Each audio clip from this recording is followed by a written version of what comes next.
जो अपन अजोला की बेड लगाएंगे उसमें नीचे के लेवल पर 1.5 फीट की उसकी गहराई कर देंगे चारों तरफ। ठीक है साहब, एक चौकड़ी नुमा उसको बना लेंगे उसकी साइज के हिसाब से जी। ठीक है, क्लियर बैठ रही है।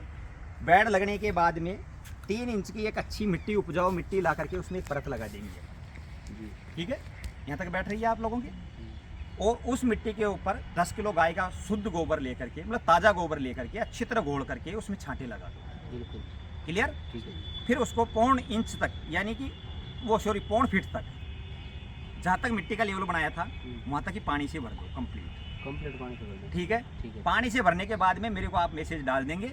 फिर इसका एक बीज आएगा अजोला फरन का, वो मैं यहाँ डाल जाऊँगा। वो लगातार बढ़ता रहेगा। प्रतिदिन इस एक बेड में से आप 2 से 3 किलो 4 किलो तक निकाल सकते हैं। 180 दिन तक वो कार्य करेगा। उसके बाद में जो ही वो डाउन हो, उपज कम देने लगे, फिर आप 10 किलो फिर गोबर घोड़ो और फिर छांटे दे दो। नहीं करते हो तो पूरे मटेरियल को बाहर निकालना होगा। अब उसके गुण भी सुन लो। क्या है, हमने नीचे जो मिट्टी लगाई थी, 3 इंच की जो परत लगाई थी, उसको 180 दिन बाद में किसी भी लैब में जाके जांच करा लेना। किसी भी लैब में, मैं ये नहीं कहता हूँ सा कोई मिल वाला की जार करा ली वो दिक्कत, आपकी इच्छा जहाँ करा लेना। 30 से लेकर के 46% फास्फोरस की मात्रा जाती है एज ए ऑर्गेनिक DAP। वो जो नीचे की परत थी ना हमारी मिट्टी में यानी लगभग 2 क्विंटल यानी 4 DAP के कट्टे हमको 180 दिन में एक बेड से प्राप्त हो जाएंगे। उसको भी छाया में निकाल के साइड में रखना होगा। फिर जहाँ खेत में हम काम में ले सकते हैं उसको, धूप न लगे उसके, ये ध्यान रखना है। उस मिट्टी के नीचे वाली जो पानी है हम हमारे ड्रम में भर लेंगे। वो जो 5 क्विंटल के करीब इसमें पानी आएगा, 500 kg।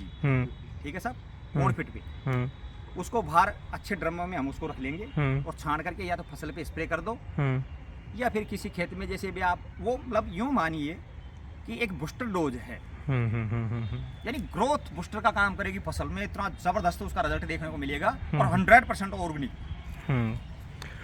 क्लियर बैठ रही है आप लोगों की दिमाग में। जो ही 180 दिन पूरा हो जाए, फसल कमजोर हो गई, फिर दोबारा इसी प्रकार लगा दो। उस मिट्टी और पानी को बाहर निकाल लिया आपने। अजोला की विधि यह है, डेली इसमें से 4 kg तक उत्पादन आएगा। एक पशु को, दुधारू पशु को सुबह शाम 1-1 kg हम दे सकते हैं। ठीक है सर, 2 पशु है 4 kg, ज़्यादा बच्चे हैं तो सबको दे दो। सभी हेल्थ इम्पैक्ट हो कहीं न कहीं आएगा उसका। दूध भी बढ़ेगा। जैसे मान लो आज आपकी गाय 10 किलो दूध देती है, 5 से 6 दिन बाद में लगातार उसको जब हम देंगे, देने की विधि यह है, अगर मान लो पशु कहीं भी झांकता है, वो मैं जब लाऊंगा तो और आपको थोड़ा टैकल करूंगा। ठीक है, तो उसको अच्छी तरह धो करके आप झाड़ी से निकालना। कुछ भी इसमें कोई अपना दांतले नहीं लगाएंगे, कोई मशीन से कुट्टी नहीं करेंगे, किसी प्रकार का कहीं कोई मतलब ही नहीं है। बिल्कुल इतना आनंददायी काम है और आप ताज्जुब करोगे शर्मा जी। जो मेरा एनालिसिस है ना वो ये है कि 1 बीघा पक्का जब किसान रंजका करता है तो 10 लाख लीटर पानी की आवश्यकता होती है 6 माह के अंदर। और जब हम इसका एनालिसिस करते हैं 6 मंथ में, 180 दिन के अंदर, सिर्फ मात्र 500 kg, कितना सा पानी, यानी हम उस रंजके के बराबर काम करेगा ये अजोला। रंजका में तो 22% ही न्यूट्रिशन आता है। अच्छा, इसमें 28% है।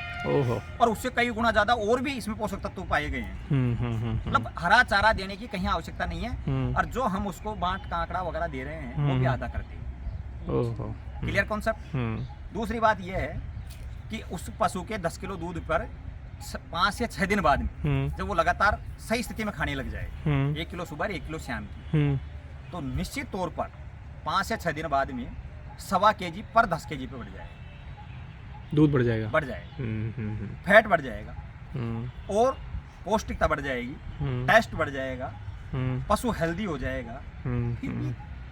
अगर नहीं समझे तो फिर वो हाथ में नहीं है। नहीं समझ जा रहे हैं तो कोई दिक्कत नहीं है। और गवर्नमेंट रेट इसकी 100 रुपए kg है इस अजोला फरन की।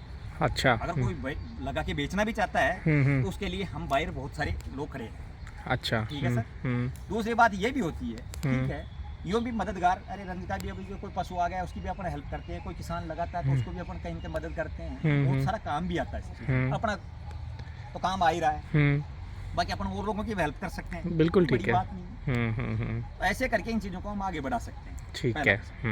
दूसरा, आप वर्मी कंपोस्ट इकाई की ये निकालना है इसमें से बैड, वो भी बहुत सिंपल तरीके की, वो आपकी टेक्नोलॉजी है, उसको भी सीख लो। कई बार मैं ये देखता हूँ कि ये जैसे ये चीजें है ना साहब, अब कोई हम बाहर से कंपनी वाले को बुलाएंगे, इतना मतलब इतना दिमाग लगा जाएगा, इतना समझाएगा कि वो आदमी काम कर ही नहीं पाता सिस्टम। पर कुछ नहीं, एक सिंपल काम है, न्यू लगा दो और चलो। ये तो प्रकृति अपने आप काम करेगी, आप क्या काम करोगे? जैसे वर्मी कंपोस्ट है, केंचुए खाद बनाएंगे, हम क्या बनाएंगे? सही हम सिर्फ उसकी व्यवस्था करते हैं। व्यवस्था कर देंगे, बिल्कुल ठीक है। ये 2 बेड उधर लगेगी, वहाँ जगह बना लेना नाप जोक करके, ठीक है भैया? ये ध्यान रखे, एक छिद्र नहीं नीचे की साइड आएगा, उस साइड में थोड़ा सा नीचा होना चाहिए। कई मान लो कई बार पानी ज़्यादा आ जाए ना बरसात वगैरह का, तो वो उसमें से निकल जाए। वैसे तो वो पानी भी कीमती है, वर्मी वाश कहते हैं, लेकिन अभी नहीं, आगे बताएंगे वो। देखो नहीं ज़्यादा नहीं खोलो, इतना ही रखो। अब वो डंडे लाओ, डंडे होंगे इसमें, पाइप नीचे अगर पत्थर हो ना तो एक बार हथौड़ी की देख लेना, इस पाइप पे यूँ लगा करके हथौड़ी की। अगर ये कहीं भी आवाज़ करता है तो फिर बेड को इधर उधर कर लेना थोड़ी। बाकी इसको हथौड़ी से गाड़ सकते हैं, किसी लकड़ी से गाड़ सकते हैं, टूटेगा नहीं। 40 mm का। इधर समझिए, इसको बिल्कुल बैलेंस सीधी करके यूँ जहाँ भी लगानी है, ठीक है? समझ में आ रही है आप लोगों के? फिर ये छिद्र है, देखो ये 14 छिद्र है इसमें, तो इसकी फिक्स ही यहाँ पर ये हथौड़ी से गाड़ दो। कितना गाड़ोगे? आधा फीट। पूरे डंडे चारों तरफ से इसमें 14 गड़ जाने चाहिए। फिर इसको उठाओ और इसमें पो दो, यहाँ आराम से। ये है ना, ये इसके अंदर इसको लगा दो सबन को, तो ये बैठ जाएगी और सही स्थिति में आ जाएगी अपने। Clear concept? फिर इसके अंदर क्या करोगे? 75% गोबर भरता है, ये जो गोबर है ना, और इसमें अच्छी तरह पानी से एक बार छिड़काव कर दो, भर दो, ठंडा हो जाए। एक छिद्र है इसमें नीचे की साइड, उसको थोड़ा बैलेंस में नीचे रखना, ऊंचा करना उसको। वो रहा। जब बेड लगाएं ये ध्यान रहे कि वो बैलेंस, ये ऊंचा रहना चाहिए और वो नीचा रहना चाहिए। अगर कोई पानी कहीं ज़्यादा भी आता है तो उसमें होके निकल, ठीक है? बैठ गई आपके बात? ये कंप्लीट करने के बाद में मैं कैचुआ उपलब्ध है। और कोई भी बात होगी तो हम संभालते रहेंगे, आगे बढ़ते रहेंगे, कोई दिक्कत नहीं है। Thank you very much. आप हैं खटवा कृषि फार्म, अपना किस नाम से है? Parik organic farm. Parik organic farm Khatwa से ओम प्रकाश जी पारिक, और मेरे बहुत अच्छे, बहुत मधुर संबंध रहे हैं, बहुत पुराने। आज मैंने अपने फॉर्म पर जैविक कृषि को बढ़ावा देने के लिए आपको आमंत्रित किया, और आप एक बार कहते ही यहाँ पर आए। और आप सभी को भी मैं रिक्वेस्ट करूँगा कि अब ऑर्गेनिक पे जाएं और आने वाले समय में बीमारियों को दूर करने के लिए इस ऑर्गेनिक खेती को आप बढ़ावा दें। Thank you.